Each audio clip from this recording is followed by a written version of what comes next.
In today's video, I'm going to teach you how to add Google Drive or Dropbox links in Basecamp. This is a simple way to let your team and clients open files stored in Google Drive or Dropbox without uploading anything into Basecamp itself.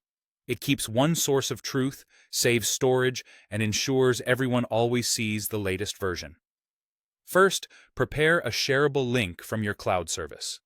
If your file is in Google Drive, head to drive.google.com and locate the file or folder you want to share. Right-click it and choose Get Link. In the sharing settings, change the access so anyone with the link can view or switch to edit if you need collaborators to make changes. Copy the link. A quick tip: use View Access for clients and Edit Access only for teammates who truly need it. If you ever get a request access complaint, it usually means the link was left unrestricted, so double-check before you share. If your file is in Dropbox, go to Dropbox.com and find the item you want. Click Share next to it. If a link hasn't been created yet, choose Create Link, then copy the link. Dropbox links are typically view-only by default.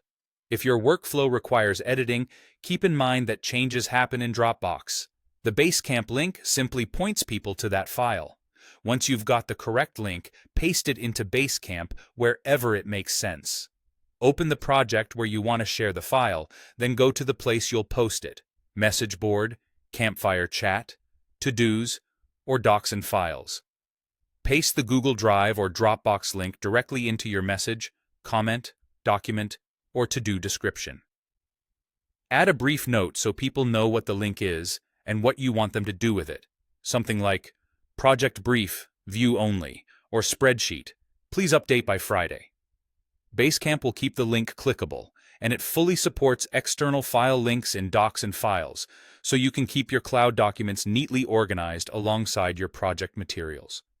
One of the biggest benefits of linking instead of uploading is that the file stays in Drive or Dropbox. Any edits made there are instantly reflected for everyone who opens the link from Basecamp. No more version confusion, and no need to re-upload after each change.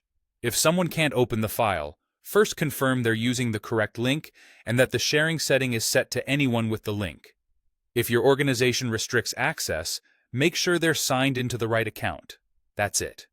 Create a shareable link, paste it into the right spot in Basecamp, and add a little context. You'll keep your workflow clean, your files up to date, and your team on the same page.